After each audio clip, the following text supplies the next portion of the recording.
Hello and welcome back to the channel, my lovely LEGO addicts.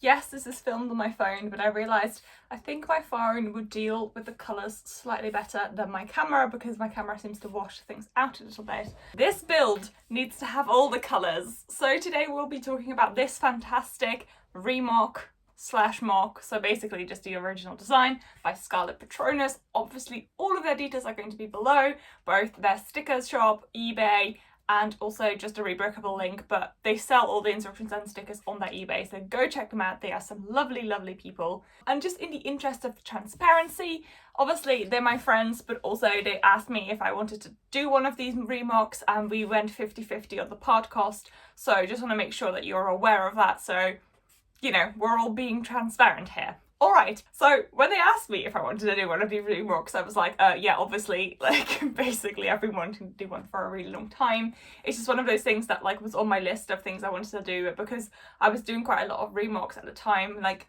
financially, I can't do every single ReMoc I've ever wanted, so I obviously need to prioritise, and this just hadn't quite made the list yet.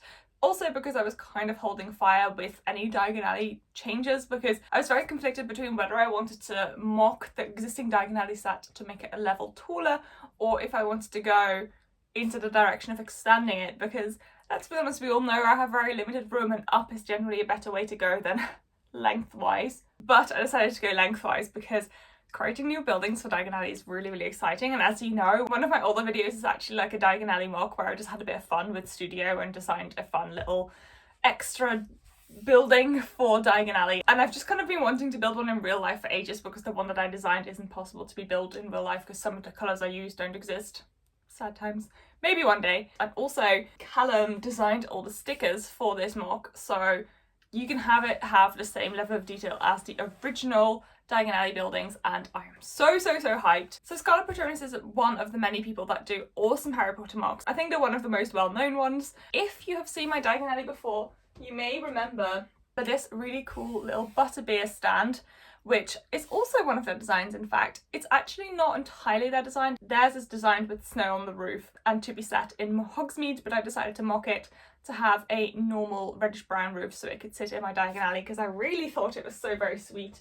So that's been one of the features of my Diagon Alley for ages, and actually the instructions for this are free, so go check them out. And also you can buy the sticker for it for not very much, so if you want to have the butterbeer sticker for it, go check out their eBay, it's on there. So this is the one next to Madame Malkin's that stood out to me the most, and I've actually been the most hyped about. I am really fussy with my MOCs, as you may know, and it has to be sort of like the same level that I set myself, which is essentially perfect.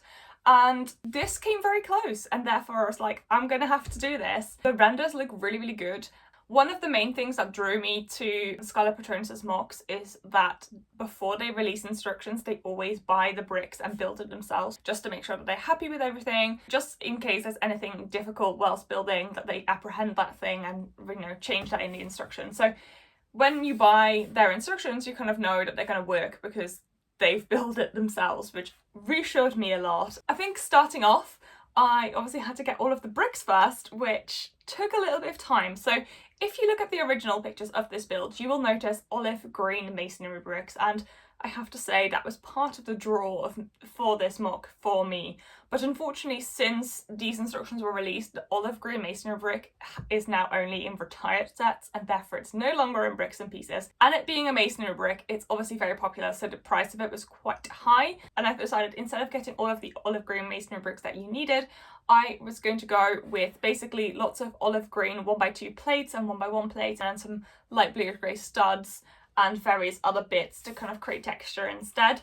It was a much cheaper route than going masonry, and also because normal light bluish grey masonry in this build already, I thought that was enough detail. As you can see, probably, like, it works pretty well. Like, if I didn't tell you that it should have been built with olive green masonry bricks, I don't think it's like super obvious or anything.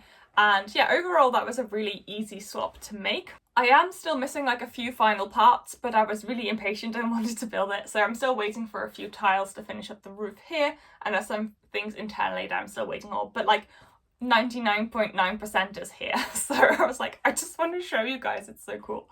So yeah, in case you were like, hey, why is that not finished? So what I really love about this extension is that it has the same sort of like sticker pieces and detail pieces as the normal Diagon Alley has, so it blends in really well. And also it uses this printed tile from the bookshop to kind of create some extra detail, and I thought that was really nice because it naturally creates the more Lego-like feel because it's using properly printed things. Obviously I got given the stickers for this MOC, and I'm always really scared when I get custom stickers because the quality is just really difficult to ascertain beforehand and you never really know what it's going to be like, and I am really very fussy, so maybe if it's not quite Lego standard I will be disappointed. It's always really difficult. So they sent me these stickers, as well as I bought their Zonko's high quality stickers because they've recently swapped supplier for some of their stickers. This supplier is way more expensive than the ones that they had previously, but also the detail is really different. So if you remember, I've shown you before, but I will insert the clip if I can find it. The Zonko's stickers are $7.50 a sheet, which yes, seems expensive, but the quality of them is like literally on par with Lego, if not slightly better. Genuinely just amazing stickers. They are like transparent, so you need to be really careful when you apply them, but they are just wonderful quality. These are slightly different, so these aren't the same type stickers. These are printed on just white, so they are very thick. You can definitely reapply them so they don't tear very easily. They're good quality stickers itself. They are slightly, if you zoom into them very well, they aren't as high a quality as Lego, but they get very close, and the colour match on them is very close as well. The Mr. Millpepper's Apothecary sticker is a dark red background and it has to match the brick it goes onto, and actually it matches it really closely. But if you are wanting on par with the Lego quality stickers, the Zonko's ones are the same quality and really good. The Zonko ones, as I said, are from a different type of stock. They are limited, so if you want them, go get them now. I would recommend them. You could even use them for MOCs. I have been doing so. They're beautiful. You need them. Link in the description. But as I said, these are still really good, and it kind of gives the detail that you really need in a build like this. Probably my least favourite sticker is the nameplate for the Magical Menagerie. I feel like the typeset could have been slightly bigger, so it would have been slightly easier to read. Because it's such a detailed sticker, the Magical Menagerie words are actually made up of actual animals, so it's a really detailed print, and I feel like if the typeset had been slightly bigger, that detail would have come slightly more into its own.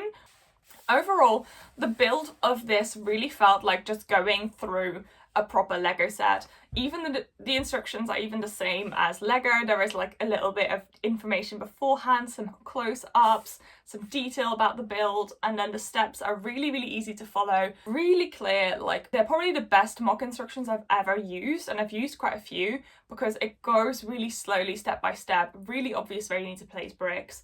And yeah, it just made the build just very relaxing and enjoyable, because obviously the downside of doing MOCs is that you have all of your parts spread out, hopefully slightly colour sorted or something, but you're going through way more parts than you do with Lego builds, because obviously they come in numbered bags, so it's slightly harder. So then when your instructions are really clear step by step, small amounts, it does make it much more enjoyable and much easier. Also, I have to say, like, whilst building this set, if I wasn't really into Lego and somebody gave this to me and said, oh, this is a Lego set, I probably would have believed them, because yeah, everything just felt like Lego would do, and you can really tell that Laura and Callum spent a lot of time making sure that it's in keeping with Diagon Alley. It has the same level of detail, it has the same feel, like some little quirks that the Diagon Alley set has are replicated, and I think that is probably seen the best in the interiors.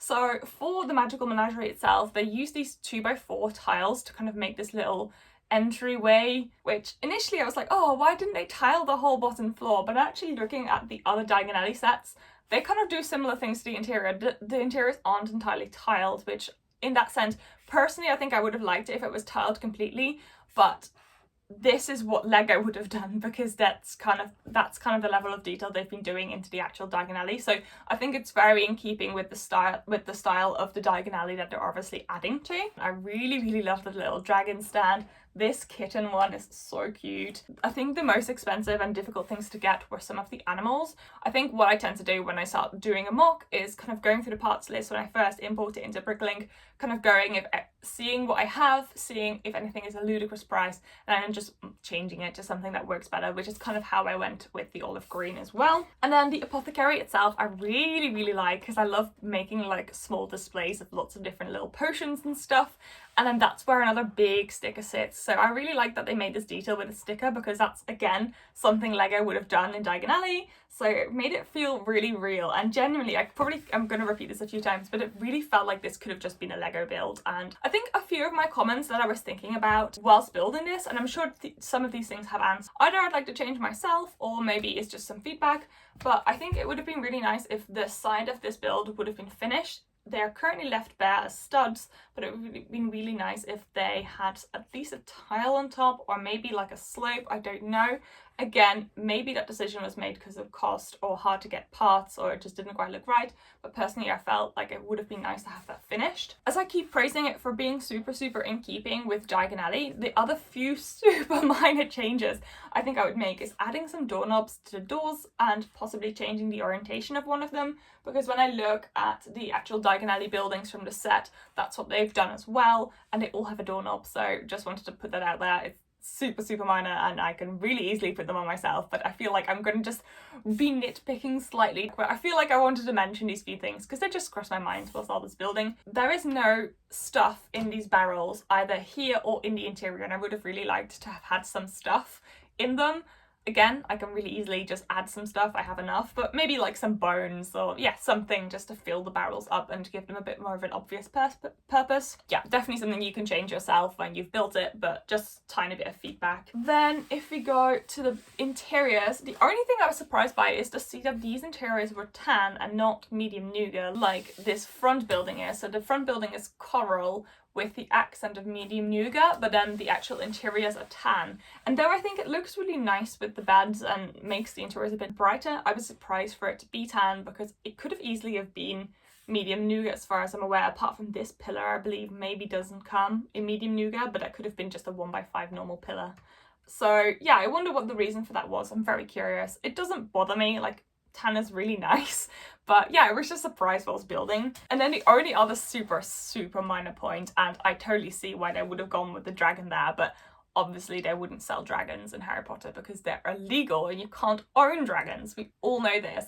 But I really like that the dragon is there because it looks really cool. And also I like the eggs out front. They don't have to be dragon eggs, of course. But yeah, obviously there wouldn't be actual dragons in the Magical Menagerie. But that is probably all of my comments on the build. I've added the minifigures myself. They just were ones that were sitting in Diagon Alley as I had earlier. I've already started integrating it. The final point I want to make about this ReMoc is that how they were designed is you take the set that came out by Lego, put it on one side, and then the 4 current existing Scarlet Patronus ReMocs or MOCs go on the opposite side. So they're designed to sit in a row of their MOCs to mirror the Diagon Alley that exists. So when you're trying to integrate one of these in the existing Diagon Alley, it's slightly harder to find a suitable place for it, because obviously it was designed to sort of sit on the opposite side. So for example, this roof is very similar to Florence and Fortescue, and this 2 columns of windows has a sort of like echoes Ollivanders, so you do have to kind of figure out where you want it to sit. Considering I'm planning another one of these, I'm sure the positions are going to possibly change, but I just wanted to put that out there because I know some of you may ask, so that's why I wanted to say. If I've missed anything in this review, please ask me questions in the comments. I'm super happy to answer them for you. There is lots to be said about this set, and it is a very interesting colour, and I definitely think some of you guys may think it's too bright. I personally actually really wanted to build this set because I really love the coral colour. But again, as you know, if this is a MOC, you can totally change the colour and just not get coral, but get like, I don't know, dusty pink or whatever. Please do go check out Scarlet Patronus' other MOCs. Their links are all down below. They're super lovely, very talented people, and yeah, I'm really glad that I got to have the opportunity of building this. But this, I think, is the first thing of many Harry Potter videos hopefully coming to the channel. I have started mocking and adding to my Hogwarts. Yeah, I hope there is going to be plenty of Harry Potter MOCs to come. Obviously, we're going to have the June 1st sets coming out really soon, so I'm very excited for that. And yeah, I hope you enjoy this return to Harry Potter land, I suppose. Thank you so very much for watching, guys. Good luck with all of your Harry Potter MOCs, and I will see you in the next one. Howdo! Bye! Pray. I should really finish this bed. I'm so impatient. So impatient. Oops. Right, let's put you back in your rightful place. It looks so good, but if I want to add more, I'm going to have to add a plank of wood on top of it so it doesn't fall off. Running out of space again. Goodbye!